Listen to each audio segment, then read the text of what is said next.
छोड़ के सिगरेट गे। गाजा हम पिए छियो छोड़ के सिगरेट गे। ससुरा से अब के एक बेर करई न भेट गे।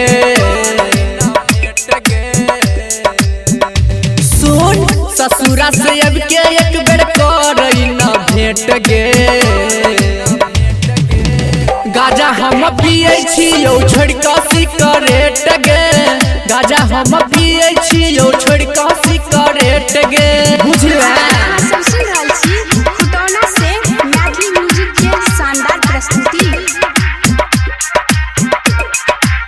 गाजा हम पिए छियो छोड़ के सिगरेट गे। गाजा हम पिए छियो छोड़ के सिगरेट गे।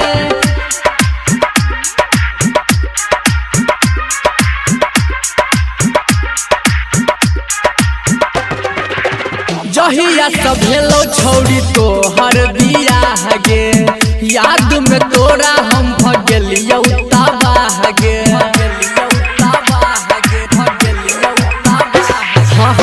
जहिया सब भेलो छौरी तोहर बियाह गे। याद में तोरा हम भगलियौ तबाह गे। प्यार वाला मामला अब कोना हेतै सेट गे। प्यार वाला मामला अब कोना हेतै सेट गे। गाजा हम पिए छियो छोड़ के सिगरेट गे। गाजा हम पिए छियो छोड़ के सिगरेट गे। छोड़ के सिगरेट गे। अखन अहाँ सब सुनि रहल छी स्टार सिंगर आर.के. राजा के मधुर आवाज। गाजा हम पिए छियो छोड़ के सिगरेट गे। छोड़ के सिगरेट गे। अखन अहाँ सब सुनि रहल छी खुटौना से मैथिली म्यूजिक के शानदार प्रस्तुति। तोरा बिना कतो लागे नैया मन गे।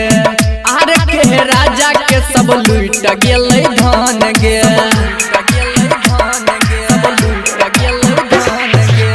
तोरा बिना कतो लागे नैया मन गे। आर के राजा के सब लूट गेलै धान गे।